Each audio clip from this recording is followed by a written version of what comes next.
Alright, this is the first trip towing with the new 5-liter F-150, the XL Supercab. Got the infamous U-Haul vehicle transporter and a Suzuki Grand Vitara 2-wheel drive. Crappy SUV that my fiance has been stuck with for a while. That's another story, but we're giving this to her parents.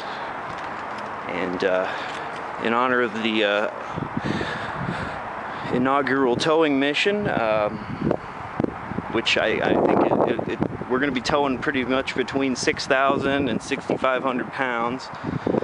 The truck is rated to tow up to 7,800, according to the book. It has a 355 limited slip rear end.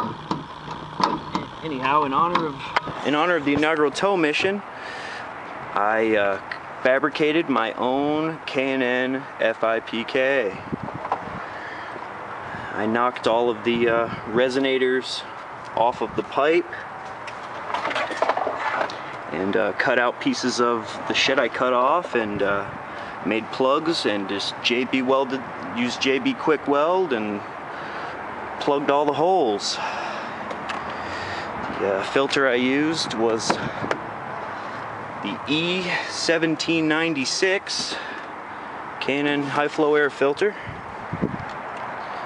and I might recommend that you look for one with a slightly smaller inlet, because I had to hold this in place pretty firmly. The clamp kept wanting to slip off. The opening is just slightly a bit large, maybe, for the filter, for the MAF. Building this, of course, meant that I had to sacrifice the stock air lid and remove and hacksaw the MAF section off of it. It doesn't throw any lights, and it sounds like thunder, and it hauls ass even more. I bet you we're at 6 flat for sure, maybe even in the high 5s to 60. And we might even be getting into the 14s on the quarter mile now. I'll have to take the sucker to the strip and run it now, see what she's made of. But I was thinking she was in the low 15 stock with this Coyote. Once we get underway and I gas her up, I'll clear out the fuel economy. It has a digital readout, and once we get well into Oklahoma here, I'll show you a mileage update. But I think that this bad boy is going to tow a lot better than the EcoBoosts.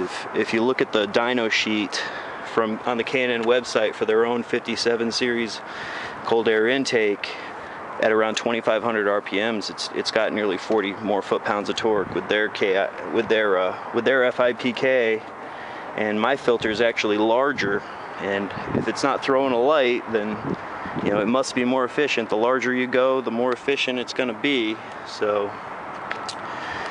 Also, once I get this trailer out of here, and pretty sticker application, looks almost like a store-bought one. Well, I guess this is pretty ugly too. Some of the sawing's a bit rough, but whatever. But yeah, once we jettison this trailer in the Suzuki, I'll do some acceleration videos and some sound tests, and maybe even have her stand and film as I do a drive-by. But tune in for part 2 coming soon. Towing mileage.